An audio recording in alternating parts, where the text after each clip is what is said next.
साई राम प्रिय दोस्तों, कुछ समय पहले मैंने एक वीडियो में साप्ता मातृकी मंदिर के बारे में बताया था, जो दक्षिण भारत में हमारे प्रिय पुतापर्ती के पास स्थित है। दुर्भाग्यवश जो जानकारी मैंने दी थी वह हल्के शब्दों में कहें तो गलत थी, लेकिन सौभाग्य से मुझसे उन लोगों ने संपर्क किया जो श्री सत्य साईं और बाबा के भक्त हैं और जिन्होंने इस मंदिर के निर्माण में सीधे भाग लिया।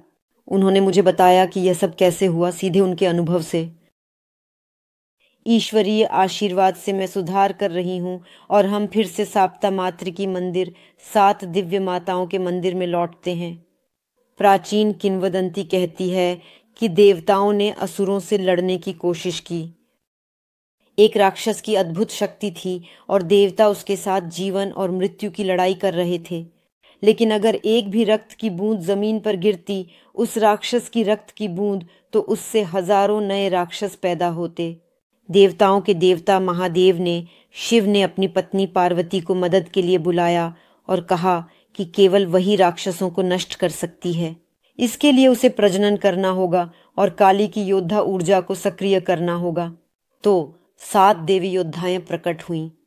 दाहिनी हाथ में तलवार और बाईं हाथ में कटोरा लेकर उन्होंने दुनिया को राक्षसों से बचाना शुरू किया। उन्होंने कटोरे में राक्षस का खून इकट्ठा किया, उसे पी लिया और इस तरह सभी राक्षसों को नष्ट कर दिया। असुरों पर विजय के बाद बड़े उत्सव मनाए गए। लोगों ने राहत महसूस की और 7 देवियों, 7 माताओं का धन्यवाद किया, जिन्होंने उन्हें राक्षसों के नकारात्मक प्रभाव से बचाया। आधुनिक भारत में साप्ताह मातृकी की पूजा बहुत प्रचलित है, क्योंकि साप्ताह मातृकी में मातृ सुरक्षा की अत्यधिक शक्तिशाली ऊर्जा होती है। यह ऊर्जा नकारात्मकता को दूर करती है और बुरी नज़र को हटाती है। साप्ताह मातृकी मंदिरों में परिवार की भलाई और सफल विवाह के लिए प्रार्थना की जाती है। कई महिलाएं जो बच्चे को गर्भ धारण नहीं कर पा रही हैं, साप्ताह मातृकी के पास जाती हैं और मातृत्व का सुख प्राप्त करती हैं, जबकि माताएं अपने बच्चों की सुरक्षा और आशीर्वाद के लिए प्रार्थना करने आती हैं। मंदिर के स्रोत का पानी उपचारात्मक शक्ति रखता है, लेकिन स्वयं तालाब में स्नान केवल पवित्र लोग और वे लोग कर सकते हैं जिन्हें वह स्वयं स्नान करने के लिए भेजता है, और बाकी सभी लोग कटोरा ले सकते हैं, पानी भर सकते हैं, मंदिर से बाहर निकल सकते हैं और अपने ऊपर पानी छिड़क सकते हैं। अब स्रोत मंदिर की छत के नीचे है, और ताकि पहले की तरह विभिन्न जानवर, पक्षी और सांप स्रोत से पानी पी सकें, उनके लिए मंदिर की दीवारों के बाहर एक विशेष तालाब बनाया गया है।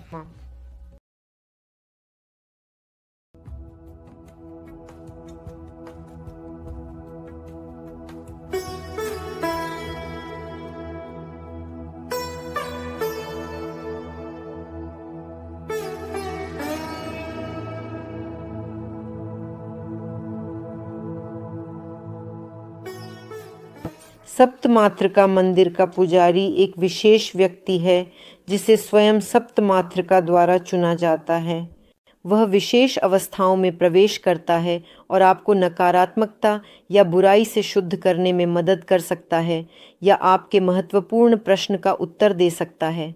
मंदिर में वर्तमान में सेवा कर रहा पुजारी एक पूर्व शिक्षक है और इसके अलावा वह एक ईसाई भी था। अक्सर जब वह इस जगह के पास साइकिल चलाते हुए गुजरता था तो उसने आवाज़ें सुनी, हमारे पास आओ, हमारे पास आओ। देवियों ने उसे चुना और उन्होंने उसे ज्ञान दिया और कहा कि यहाँ एक मंदिर होगा और तुम इसके पुजारी बनोगे। सप्तमातृका के मंदिर केवल उसी स्थान पर बनते हैं जहाँ एक स्रोत होता है। भारतीय राज्य आंध्र प्रदेश, जैसा कि ज्ञात है, विशेष रूप से सूखेपन के लिए जाना जाता है। यहाँ का स्रोत एक महान आशीर्वाद है और इस बात का प्रमाण है कि यहाँ दिव्य ऊर्जा मौजूद है। आसपास के गांवों के बुजुर्ग पीढ़ी दर पीढ़ी कहानियाँ सुनाते हैं कि उनके पूर्वज यहाँ मातृका देवियों के स्रोत पर मिलते थे। यह वह स्थान है जहाँ विभिन्न चमत्कार हुए और जहाँ लोग हजारों वर्षों से ध्यान करते रहे हैं, और अंततः एक योग्य मंदिर को अद्भुत सुंदर देवियों के लिए बनाने का समय आ गया। निर्माण का कार्य 2020 में शुरू हुआ और 8 महीने बाद इसका समापन पूरा हुआ। इसके निर्माण में कजाकिस्तान और रूस के भक्त श्री सातेस और बोबो ने भाग लिया। ये एक विशेष मिशन और विशेष आशीर्वाद है, क्योंकि विदेशी लोग बस यूं ही भारत में मंदिर नहीं बना सकते। यहाँ पहले से ही हजारों साल पुरानी पवित्रताएं खड़ी हैं। तो सोचिए ये लोग कितने आशीर्वादित हैं। शून्य शून्य। हाँ, जैसा कि झात है 2020 ने हमारी जिंदगी को पहले और बाद में बांट दिया।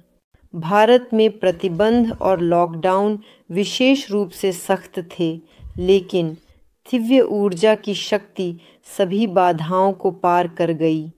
पुलिस ने निर्माण श्रमिकों के लिए आवागमन की अनुमति दी और चेक पॉइंट्स के माध्यम से रेत, ग्रेनाइट और निर्माण सामग्री ले जाई गई, और देवियों ने स्वयं बताया और लोगों को समझाया कि पूरा मंदिर परिसर कैसे होना चाहिए।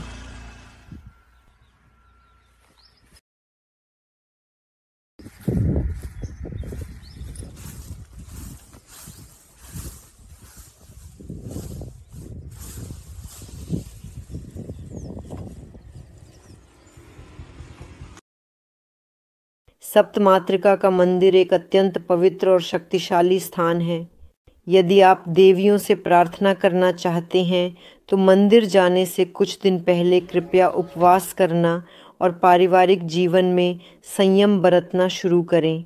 मंदिर जाने से पहले स्नान करना चाहिए, साफ कपड़े पहनने चाहिए और साथ में फूलों, फलों, तेलों और सुगंधित अगरबत्तियों का भेंट लेना चाहिए।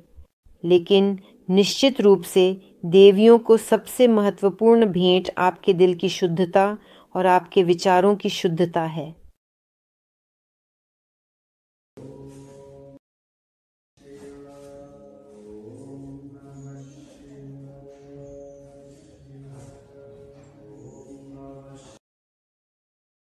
आशीर्वाद का महत्व जीवन में अत्यधिक होता है। यह एक सकारात्मक ऊर्जा है जो हमें जीवन के हर क्षेत्र में सफलता और समृद्धि की ओर ले जाती है। आशीर्वाद हमें कठिनाइयों से उबरने की शक्ति देता है और हमारे जीवन को खुशियों से भर देता है। जब हम आशीर्वाद प्राप्त करते हैं तो यह हमारे आत्मविश्वास को बढ़ाता है और हमें नई ऊंचाइयों तक पहुंचने के लिए प्रेरित करता है। आशीर्वाद, आशीर्वाद, आशीर्वाद, आशीर्वाद। देवी माई की दुनिया। देवी माई की